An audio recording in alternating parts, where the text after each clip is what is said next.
Diamond in the sand. The desert is like a sea of time that lasts forever.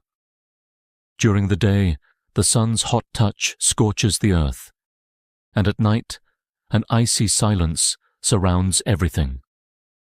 In a quiet village in the Middle East, the people here have lived alongside the desert. They made a living amidst the mystery and awe of the desert, cherishing all that the land could provide. It was a day when an unusually strong sun beat down on the desert. Karim was driving his flock of sheep toward an oasis far away from the village. Then he noticed something shiny. It was a small light shining in the morning sunlight in the sand pile. Karim, curious, approached the light and dug into the sand with his hands. What touched his fingertips was a diamond. It was no ordinary gem. The diamond in Karim's hand looked like it was not of this world. Its size and transparency were unbelievably perfect, and it sparkled in 7 colors whenever light hit it. Karim held it in his hands and was filled with breathtaking awe. At that moment, he knew his life would change. However, when Karim returned with the jewels, the people were shocked.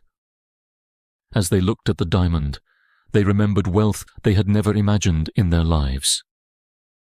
"This is God's gift to us," an adult shouted.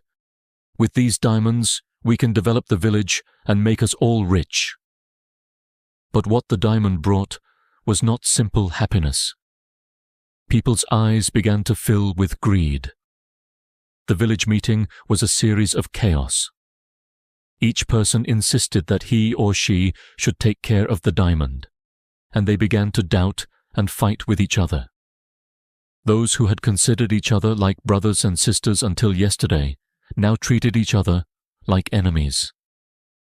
Diamonds were becoming a tool that divided the village. Karim was alone in the chaos. Even though he had discovered the diamond, he felt guilty about the discord it brought. I couldn't understand how his simple discovery had such a big impact.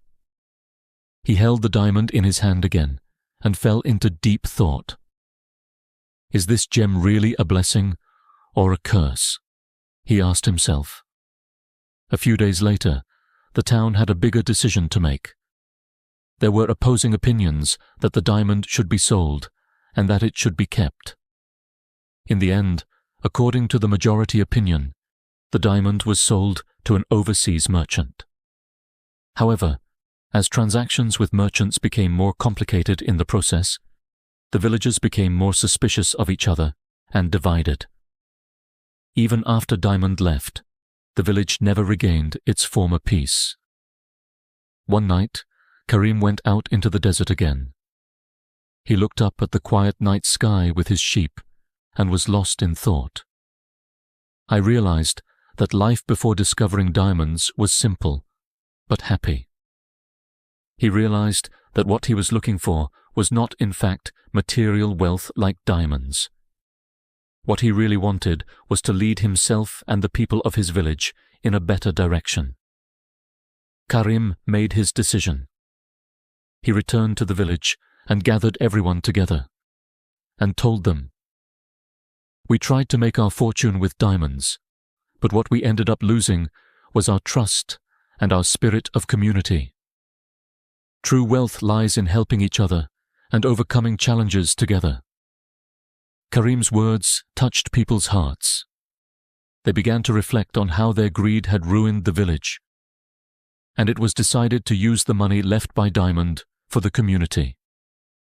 They built schools, built wells, and created an environment where everyone could live together. A few years later, the village changed. Past conflicts gradually faded from memory, and people treated each other like family again. Although Karim was still a shepherd, he became a respected leader among the villagers.